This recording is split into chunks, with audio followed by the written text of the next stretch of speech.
Chers internautes, bonjour, bonsoir. Je vous propose ce jour, cet après-midi, ce 23 mai 2007, le travail qui consiste à mettre en place les éléments idéologiques de la résistance culturelle. Je rappelle que le pôle Afro-Eurasie de la pensée caribéenne est engagé dans un processus de révolution culturelle. Cette révolution culturelle a pour but de conscientiser, d'informer et de former les masses martiniquaises et antillo-guyanaises dans la phase actuelle pour préparer l'offensive stratégique. Donc, je rappelle que nous avons un outil programmatique, c'est-à-dire c'est sciences politiques Bocaille, Antilles-Guyane, colonie insulaire, et c'est pour une déconstruction coloniale dont je suis l'auteur. Donc, il faut savoir aujourd'hui que la révolution martiniquaise a un programme. Elle a une stratégie. Elle a une vision une vision géopolitique.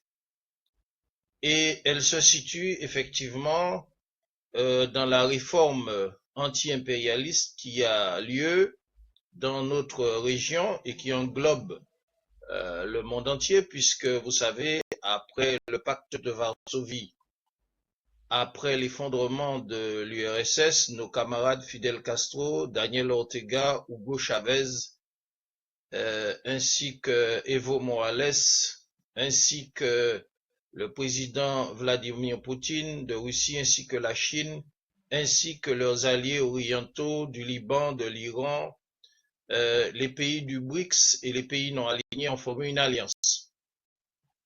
Cette alliance représente un espoir pour les nations. Cette alliance anti-impérialiste réformée qui regroupe des pays révolutionnaires communistes et non communistes est un espoir pour les mouvements de libération.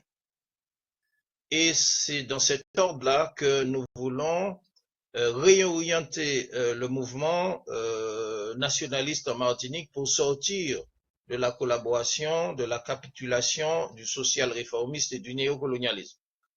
Donc, tout ce que je dis aujourd'hui, ce que je vous dis à travers nos vidéos, Sciences politiques Bocaille, Pôle Afro-Eurasie de la pensée caribéenne, rentre dans le cadre de cette révolution culturelle, parce que il y a le concept de révolution internationale trotskiste qui vaut ce qu'elle vaut, et il y a aussi ce concept de révolution martiniquaise dans le cadre de l'axe de la résistance pour l'Afro-Eurasie de la pensée caribéenne. Donc, tout cela nécessite explication, développement, parce qu'aujourd'hui, les intellectuels pro-français, pro-occidentaux, ils ont échoué parce qu'ils ont misé sur un deal d'Alfred Marie-Jeanne qui représente la nouvelle droite avec Grand Semblé et bas pays en chance en pensant qu'ils pouvaient accéder au pouvoir par la collaboration avec l'ennemi colonial, exactement comme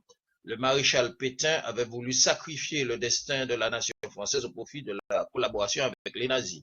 Donc c'est une situation d'échec pour un certain nombre d'organisations et ils ne peuvent plus penser, ils ne peuvent plus analyser parce qu'ils sont pris dans un carcan idéologique et c'est ce qui justifie notre travail. Donc, il faut que nous sommes dans une phase de remise à niveau idéologique.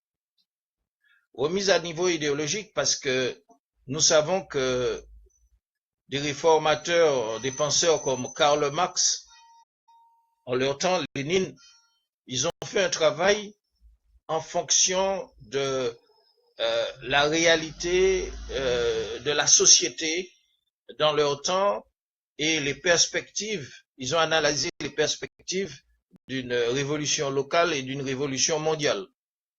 Mais les temps ont changé et c'est pour cela que nous sommes dans les temps actuels où il nous faut refaire le travail que Karl Marx et que Lénine ont fait en leur temps, mais dans nos spécificités caribéennes, martiniquaises, pour donner à la révolution, au mouvement ouvrier, aux travailleurs, une idéologie qu'ils puissent continuer la lutte afin qu'ils sachent où l'on est et où l'on va. Et en ce sens, l'axe de la résistance nous paraît adapté justement, puisque nous sommes dans la région de l'Alba, je veux dire l'Alliance bolivarienne pour l'Amérique du Sud, et nous sommes des bolivariens aussi. Nous sommes des bolivariens, nous sommes des chavistes. Donc par conséquent, nous devons faire notre travail, ce que nous appelons la révolution culturelle, analyser la situation pour produire un discours, une analyse que les collaborateurs de néocolonialistes et de l'impérialisme français, précisément ceux qui se disent indépendantistes et qui ont demandé au peuple martiniquais de voter pour le nouvel ordre mondial à travers Macron, ils ne peuvent faire ces analyses. Donc, notre devoir, c'est d'éclairer notre peuple. Et donc, il faut savoir aussi que ce qui caractérise l'axe de la résistance aux dernières colonies. Nous avons dit que cet axe de résistance en Martinique se caractérise par une réévaluation des concepts. Et donc, nous devons faire une remise à niveau du mouvement nationaliste, du mouvement des travailleurs par rapport à l'orientation anti-impérialiste de l'ALBA. Parce que, j'explique, par exemple, actuellement, le Venezuela, qui est un peuple frère proche de la Caraïbe, qui se trouve en Amérique du Sud, est attaqué. Est attaqué par les forces du nouvel ordre mondial, les forces du sionisme, les forces de l'impérialisme, et vous constatez que le néocolonialisme en Martinique, qui est aligné sur le nouvel ordre mondial, ne dit rien politiquement, c'est-à-dire consent. Donc il n'y a pas de manifestation de solidarité envers le gouvernement bolivarien et de Maduro, et nous voyons que des pays comme la Russie, l'Iran, l'axe de la résistance, et le président Rouhani, il a bien dit que l'axe de la résistance ne laissera pas écraser le Venezuela comme la grenade de Maurice Bishop a été écrasée par les invasions Yankee et US. Mais rien ne se dit actuellement au niveau de la Martinique. Concernant Cuba, nous avons vu effectivement qu'il y a un certain nombre de personnes qui se servaient justement de Cuba comme un bésodrome, c'est-à-dire des gens qui n'avaient aucune conscience anti-impérialiste. Ils allaient à Cuba, excusez l'expression, pour essayer de baiser des femmes cubaines, alors que justement ils sont, comment dirais-je, des éléments qui sont négatifs aux relations, disons, à l'amitié cubano-martiniquaise. Donc, le mouvement de l'axe de la résistance a pour but de rénover les relations cubano-martiniquaises sur des bases véritablement révolutionnaires. Et nous avons vu que, à la mort de nos camarades Fidel Castro, la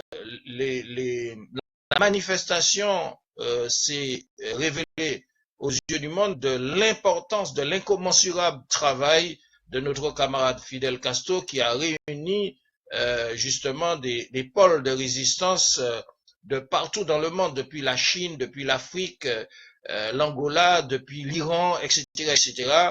Mais jusqu'à preuve du contraire, nos intellectuels collaborateurs n'ont pas tiré les conséquences pour leur propre enseignement. Donc nous devons renouveler cette alliance positive, révolutionnaire avec Cuba. Concernant aussi la Palestine aujourd'hui, pour nous, c'est très important parce que au niveau des dernières colonies, nous subissons une occupation de l'impérialisme et du sionisme, à l'instar de l'occupation de la Palestine par les sionistes. Il n'en demeure pas moins que les occupants de la Palestine sont même de mêmes origines que les occupants des dernières colonies, notamment les latifundistes, les propriétaires fonciers de la Martinique. Donc, si le silence de certains Palestiniens qui sont arrivés ici en 1931 dans le cadre d'un deal avec le colonialisme pour ne pas élever la voix, eh bien, nous devons reprendre à notre compte, de par l'axe de la résistance, le mouvement de solidarité avec les Palestiniens. Par conséquent, nous devons mobiliser, nous devons pouvoir un jour mobiliser, nous unir, mobiliser les ouvriers pour écarter ces messieurs Chafik et autres qui ne sont pas crédibles et qui sont incompétents, parce qu'il y a un lien à faire au niveau de la population opprimée martiniquaise et des dernières colonies avec la population opprimée de la Palestine. Mais certains éléments sont payés pour ne pas le faire. Leur silence est acheté. Concernant aussi Haïti. Haïti vit depuis son indépendance, première république noire, sur des menaces et des agressions qui lui ont compromis son développement. Et aujourd'hui, il n'y a pas véritablement, en dehors des organisations trotskistes, donc l'Alliance ouvrière paysanne de Madame Petitot qui se mobilise en Martinique, contre ceux qui essaient de porter atteinte aux révolutionnaires haïtiens qui veulent le mieux-être pour leur pays. Parce que tout cela, toute cette mobilisation, toute cette solidarité prolétarienne prônée par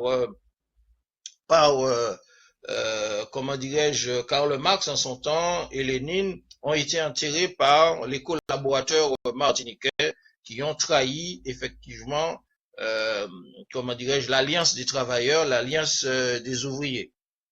Et donc, comment dirais-je, il faut effectivement une réévaluation sérieuse des mots d'ordre conséquents pour pouvoir balayer, comment dirais-je, la collaboration et le social réformisme pour réenclencher, pour réinitier la lutte des travailleurs, des ouvriers de notre peuple opprimé. Donc c'était en fait une information liminaire que je donnais par rapport à nos objectifs. Nos objectifs sont clairs, nous ne sommes pas dans l'invective. Nous devons dénoncer effectivement les trahisons, mais une manière aussi de permettre, pendant qu'il est temps, que ceux qui ont la possibilité de faire une, comment dirais-je, leur autocritique et comment dirais-je, réévaluer leur position puissent rentrer dans les rangs, parce que nous voulons dans le mouvement de libération veut s'épargner des pertes inutiles. Donc, pour éviter les pertes inutiles, dans la phase actuelle, il s'agit de critiquer les mauvaises positions, les mauvaises postures et permettre aux contrevenants de réintégrer leur mouvement en faisant leur autocritique. Donc, tel est notre but dans cette résistance idéologique et dans cette résistance culturelle. Donc, je vais rappeler dans ce manuel de la révolution martiniquaise, essai pour une déconstruction coloniale, eh bien, nous allons donner aux auditeurs, avant de rentrer dans le vif du sujet, des indications sur la donne anti-impérialiste en Amérique du Sud, telle que nous l'analysons au niveau du pôle Afro-Eurasie de la pensée caribéenne, dans le cadre de sciences politiques Bocaille. Nous avons des problématiques géopolitiques et aussi une logique de zone d'influence. Donc nous disons que l'impérialisme ou le colonialisme avait confirmé leur volonté de faire des Caraïbes et de l'Amérique du Sud leur zone d'influence franco-européenne contrôlée par l'Occident. Cet espace convoité de l'impérialisme est désormais fragilisé depuis la réforme anti-impérialiste bolivarienne de l'Afro-Eurasie et de la nouvelle ligne de front réunissant la Russie et le tiers-monde, l'alliance incontournable des pays d'Amérique du Sud, du mouvement bolivarien, de l'ALBA, le Venezuela, Cuba, Bolivie et leurs alliés anti-impérialistes orientaux émergents de culture non communiste. Donc, c'est un précédent très important, refaire le pacte de Varsovie, reconstruire, réorganiser le mouvement anti-impérialiste tel que Hugo Chavez et Fidel Castro l'ont fait, avec des pays révolutionnaires communistes et non communistes, c'est fait. Donc, actuellement, à cause de cette réalité, les collaborateurs martiniquais et les social-réformistes qui ont dévié le mouvement nationaliste et le mouvement de libération nationale, notamment les éléments d'Alfred Marie-Jacques, il faut le dénoncer, qui a dévié le MIM, mouvement indépendantiste national, ils sont caractérisés par cette situation et ils sont très inquiets. Et nous disons que l'inquiétude s'est emparée des néocolonialistes aux Antilles, Guyane, en fonction des changements régionaux et des perspectives de relance du patriotisme et du nationalisme trahi, de leur défaitisme électoraliste à poursuivre la lutte de libération nationale contre l'ennemi colonial. Du même coup, des faux opposants indépendantistes, surtout en Martinique, qui ont muselé le peuple, collaborent à l'occupation coloniale au profit d'un deal géopolitique concédant le maintien de l'impérialisme français, soi-disant troisième puissance maritime mondiale, notre espace océanique insulaire. Cette réforme anti-impérialiste fait planer l'hypothèque d'une passation de pouvoir de leurs maîtres colonialistes en échange de leur deal géopolitique. Donc, ça veut dire que ils sont encerclés par l'axe de la résistance et cela compromet une passation de pouvoir comme cela s'est fait au Sénégal avec Senghor, avec Mobutu, avec Bokassa, maintenant en Martinique. Donc, c'est pour ça qu'ils sont très inquiets de la réalité de l'axe de la résistance en Amérique du Sud et dans la Caraïbe. Le colonialisme et ses auxiliaires face à l'ALBA, la Russie, la Chine, les pays émergents du tiers-monde et de l'Afrique prennent acte de leur mauvais pronostic, craignant le continuum de la décolonisation. Sachant l'impressionnante présence des puissances anti-impérialistes alliées du peuple martiniquais, guadeloupéen et guyanais aux portes des dernières colonies. À savoir, une puissance qui réunit un potentiel redoutable à bouleverser l'hégémonie coloniale dans l'espace continental et insulaire ou océanien, de la mer Caraïbe à l'Atlantique, au Pacifique jusqu'à l'océan Indien, près des frontières chinoises et de l'Indonésie. Tous les hommes politiques et élus complices devront être intelligibles du fort signal d'un coup d'arrêt à la balkanisation des Caraïbes et des régions insulaires et de l'occupation des îles Malouines en Argentine et de Guantanamo à Cuba. Cet espace géopolitique convoité par le nouvel ordre mondial en sourdine est devenu le théâtre des manœuvres dignes d'une réactualisation de la guerre froide tel qu'il est aujourd'hui au Venezuela où le gouvernement bolivarien de Maduro est menacé. Et donc, là agissent par procuration des opposants au gouvernement syrien, des anticastristes qui sont enrôlés des services impérialistes occidentaux et proches orientaux contre l'ALBA et ses alliés.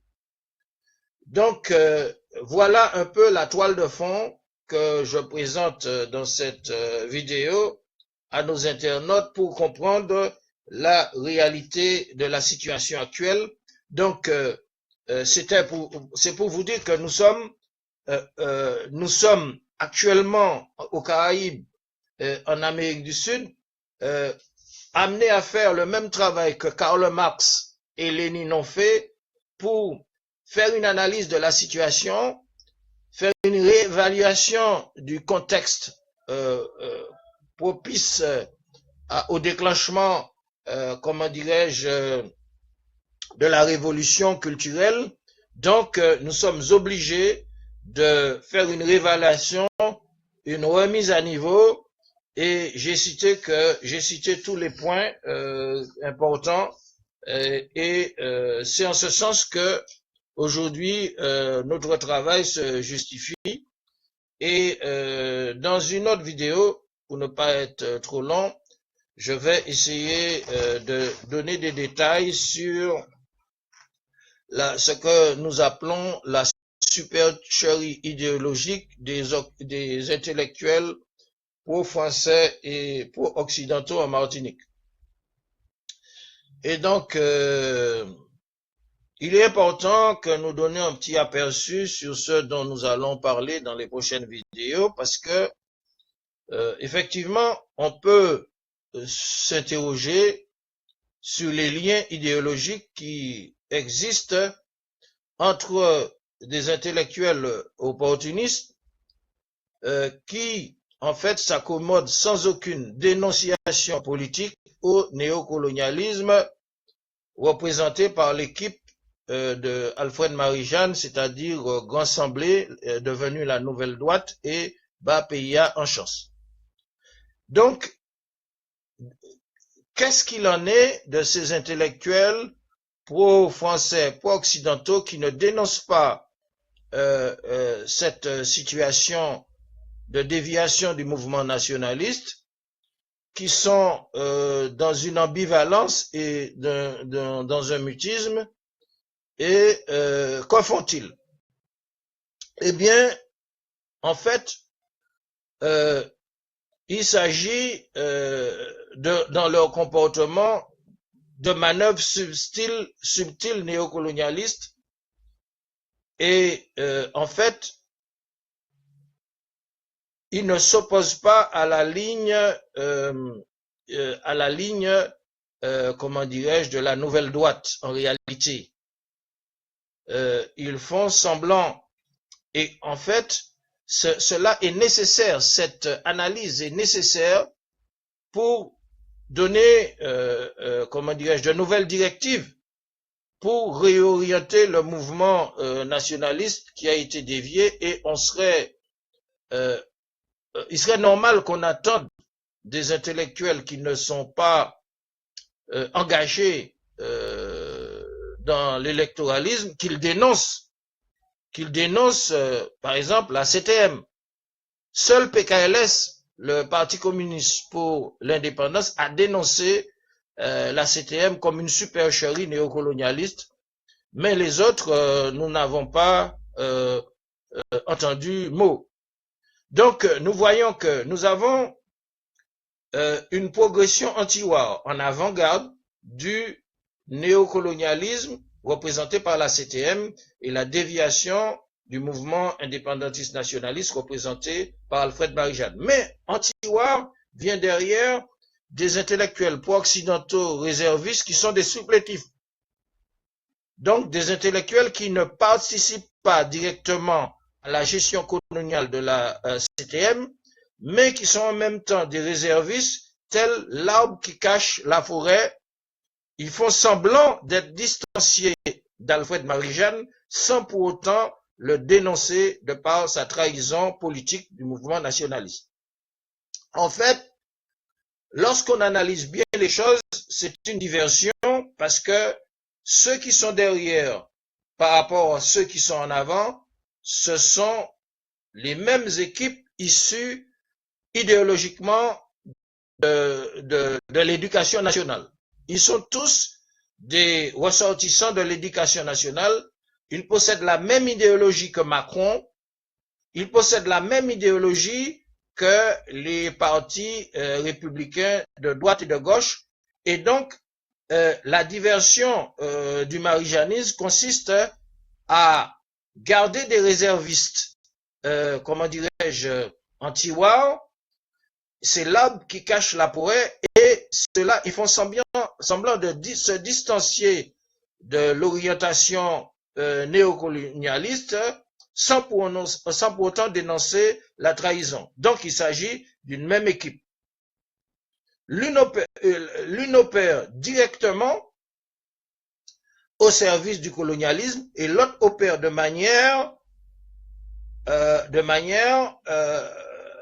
manière de faux opposants.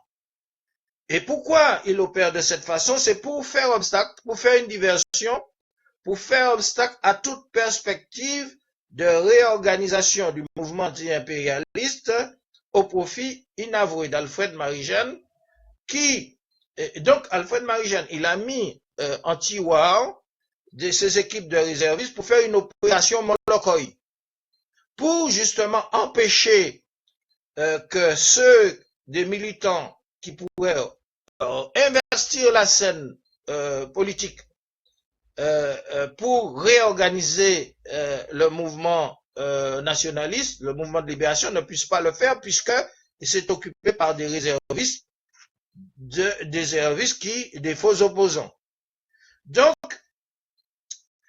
nous devons savoir que cette stratégie morbide de la contre-révolution à travers des faux opposants est aussi dangereuse et très dangereuse du fait de leur activisme. Par exemple, vous avez des activistes qui vous parlent, qui n'ont pas des mots d'ordre substantiellement mobilisateurs ni pour la classe ouvrière, ni le peuple opprimé, ni pour les travailleurs. Ils sont dans un délire racialiste. Certains vous disent que bon pour changer la situation, il faut commémorer l'abolition de l'esclavage. Alors que depuis qu'on commémore l'abolition de l'esclavage, rien n'a changé. D'autres vous disent, ah oui, il faut abolir le statut d'affranchi. Et lorsque, par exemple, on a Taubira Delanon a organisé pour le décret d'esclavage comme crime contre l'humanité, ça n'a pas changé ni la réalité de l'exploitation foncière économique de la Martinique, etc., etc. C'est l'encre sur papier, ça ne mange pas du pain, ça ne change rien. D'autres nous disent que bon voilà, et d'autres nous ont parlé pendant 30 ans de la créolité. Il y avait une possibilité de rémission, de rapprochement de certains béquets qui seraient peut-être sensibles au rapprochement nationaliste. Donc, ils ont été couillonnés par des gens qui ont mangé leur argent, c'est-à-dire, je veux parler des gens des créolitistes, hein, comme Raphaël Confiant, comme Chamoiseau, comme Jean Bernabé. Ils ont mangé l'argent des béquets qui voulaient se rapprocher de Coma-Cuba, peut-être, hein, parce que pas tous, mais une petite minorité, ils ont mangé leur argent et ils les ont introduits dans des théories de la créolité qui ont complètement pourri la tête de notre peuple. Bon, ça a duré 30 ans et maintenant, vous avez d'autres diversionnistes, des réservistes, qui viennent avec des théories de la décréolisation. Donc, comme j'expliquais, 30 ans de théorie créolisation, 30 ans encore de décréolisation, ça ne mange pas du pain parce que ça alimente justement la domination de ceux qui ont voulu justement qu'il n'y ait pas, qu'il y ait une substitution au mouvement des travailleurs et à leur idéologie révolutionnaire par rapport, comment dirais-je, à la dénonciation de l'exploitation capitaliste. Ils ont effectivement intérêt à ce que des gens viennent ne pas mobiliser, ne pas avoir des discours mobilisateurs du peuple en parlant de décréolisation et de choses comme ça, ce sont des modèles qui ne sont pas adaptés à la mobilisation des masses ouvrières et paysannes. Ce sont des chimères, des intellectuels, et ça se retourne puisque contre le peuple, parce que lorsqu'on voit, il y a deux catégories, hein. Il y a des créoles qui sont des blancs, hein, il n'y a pas tous créoles parce qu'on n'est pas créoles, on est des Africains. Et il y a des afro-génères, des afro-descendants qui se sont trompés et qui croient qu'ils sont des créoles. Donc, cette idée-là, au lieu de diriger, de cibler le capitalisme et les exploiteurs de notre pays, cible en réalité des Martiniquais qui bon, c'est en fait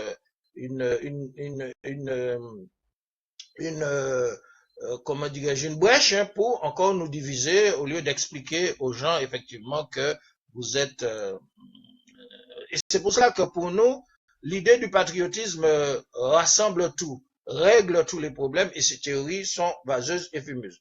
Donc, nous avons vu que effectivement, la posture des réservistes, des faux opposants, serait aussi dangereuse, telle une diversion de par leur activisme pour tromper une grande partie du peuple qui est à la recherche en ce moment d'une vraie organisation, de vrais dirigeants nationalistes qui leur permettraient, qui permettraient en masse de mener la lutte, de mener le combat dans la continuité du mouvement pour la libération nationale.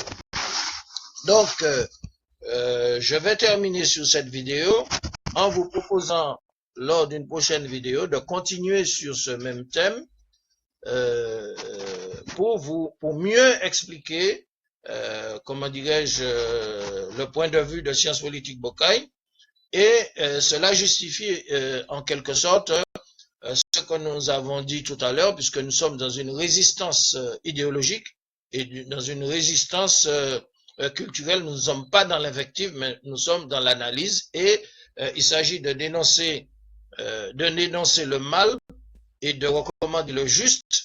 Dénoncer le mal, recommander le juste, et c'est la condition de permettre, comment dirais-je, l'autocritique et, comment dirais-je, un réexamen de la position de ceux qui se sont déviés, parce que le mouvement nationaliste de libération veut faire l'économie, comment dirais-je, des ressources humaines, parce que un mouvement nationaliste a la possibilité de destruction.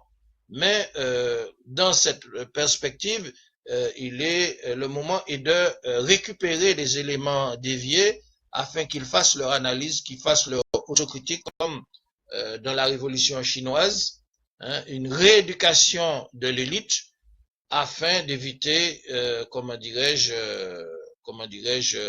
un gâchis, permettre au moins dans cette phase actuelle que ceux qui peuvent, comment dirais-je, faire leur autocritique et, comment dirais-je, éliminer leur conception erronée puissent rejoindre la révolution martiniquaise, ce qui nous éviterait des gâchis, et des gâchis aussi humains, il faut le dire, parce que la révolution n'est pas un dîner de gala.